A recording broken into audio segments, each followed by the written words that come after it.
আসসালামু আলাইকুম বন্ধুরা, welcome to my channel electrical engineering knowledge. আজকে আপনাদের সামনে একটা নতুন ভিডিও নিয়ে হাজির হলাম।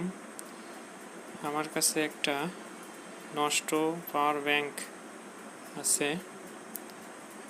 পাওয়ার ব্যাংকটা সমস্যা হলো এটা চার্জ হয়, পার্সেন্টেজ দেখায়, বাট আউটপুট আসে না। অর্থাৎ আউটপুট দিয়ে কোনো মোবাইল কিংবা কোনো লাইট কোনো কিছু চালানো যায় না।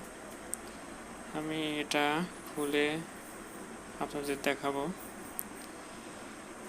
এটা খুলে যেটা আমি দেখলাম প্রবলেমটা, সেটা হচ্ছে সার্কিটের সমস্যা।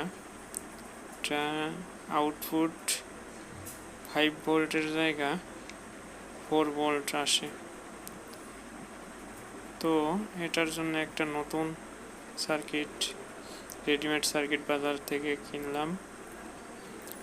এই সার্কিটটা মডিফাই করে নতুন করে ইনস্টলেশন করছি।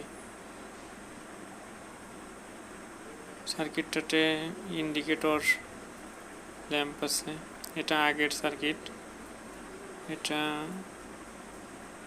সব কিছু ভুলভাল দেখায়, আউটপুটটাও ঠিক মতো আসে না। সেম সার্কিট পাইনি, যেটা পেয়েছি সেটাই লাগিয়ে দিলাম। দেখেন চার্জ হচ্ছে 75% আছে। এটা অটোমেটিক ফুল চার্জ হলে বন্ধ হবে। লো ডিসচার্জ, ওভার চার্জ,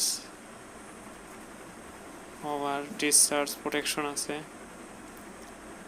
এটা এখন চার্জ হচ্ছে ভালোভাবে। ব্যাটারিগুলো ভালো আছে, ব্যাটারিগুলো টেস্ট করেছি। এই জন্যে এখন একটা ইউএসবি টেবিল ল্যাম্প জ্বালিয়ে দেখাচ্ছি আপনাদেরকে।